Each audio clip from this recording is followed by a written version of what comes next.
বন্দী পুরুষোত্তম সকলিষ্ট প্রাণ দাদা মায়েদের জানাই আন্তরিক জয়গুরু। সৎসং স্বস্তি শিবির কৃষ্ণনগরে। এখানে দেখুন পরম প্রেমময় শ্রী ঠাকুরের মন্দির। এই যে মেন গেট থেকে এন্ট্রান্স করলেই দেখতে পাবেন শ্রী ঠাকুরের একটি সুদৃশ্য মন্দির।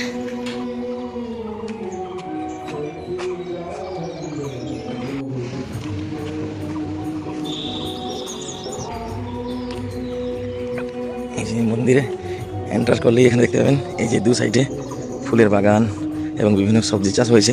এই দেখুন এখানে কুমড়ো চাষ হয়েছে, এইদিকে দেখুন এখানে বেগুন, আরও সিম, আরও অন্যান্য বিভিন্ন রকমের সবজি। এই যে ওইদিকে লাউ গাছ, শাকসবজি প্রচুর হয়েছে এখানে।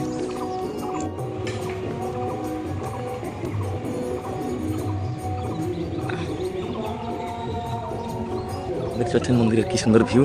এদিকে মেন মন্দিরের সোজা এন্ট্রান্স, ওপারে মন্দিরের বাদিকে এখানে নাটমণ্ডপ, তারপরে ওইদিকে আছে আমাদের আচার্য ভবন। এখানে দেখুন পরম প্রেমময় শ্রী ঠাকুর, কি সুন্দর শ্রী বিগ্রহ। আপনারা যারা যারা ভিডিও দেখছেন, আপনারা ভিডিও দেখে শ্রী ঠাকুরের দর্শন প্রণাম করে নিন। এখানে পরম প্রেমময় শ্রী ঠাকুর, এদিকে পরমারাধ্যা জগৎজননী শ্রী বলমা।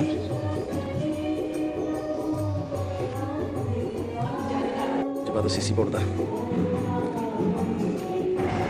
মন্দিরের ইনসাইড ভিউ দেখুন কি সুন্দর। এখানে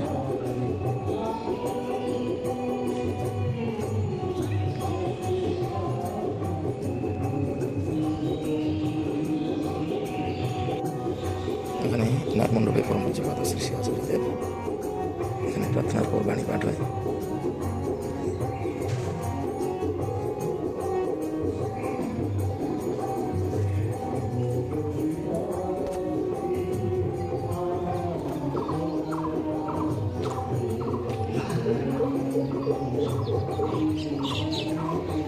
এটা আচার্য ভবন,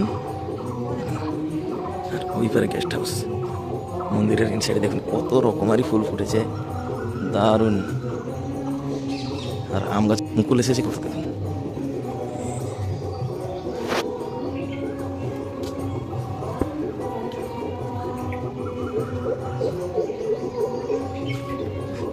এই দেখুন এখানে লাউ গাছ হয়েছে, শাকসবজি অনেক রকমের হয়েছে, আলু বেগুন সব রকমের সবজি চাষ হয়েছে মন্দিরের সামনে। এখানে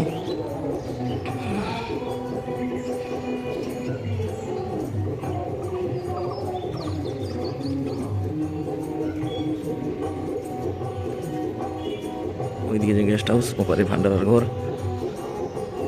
এইদিকে দেখুন এটা এদিকে মেন রাস্তা। অনেক রকমের ফল গাছ হয়েছে দেখুন এখানে, আম, কাঁঠাল, কলা, আরও অন্যান্য অনেক রকমের। এই যে কত কাঁঠাল ধরেছে দেখুন।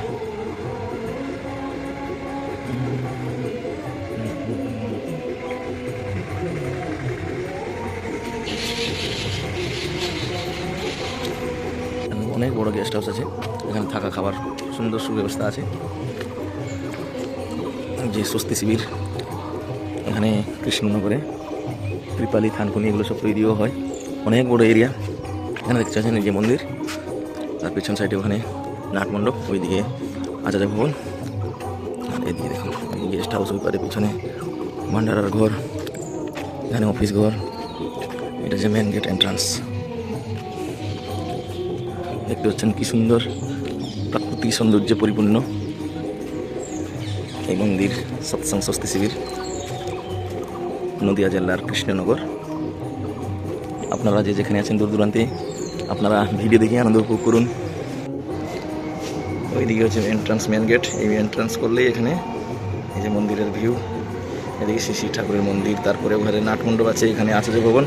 আর এটা 3 তলা বিশিষ্ট একটি গেস্ট হাউস, বিশাল বড় গেস্ট হাউস।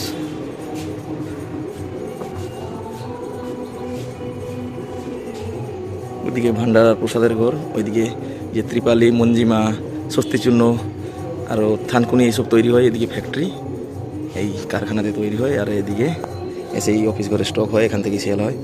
এই যে মন্দির প্রাঙ্গণে সব রকমের সুব্যবস্থা। আপনারা সময় সুযোগ করে চলে আসবেন স্বস্তি শিবির কৃষ্ণনগর।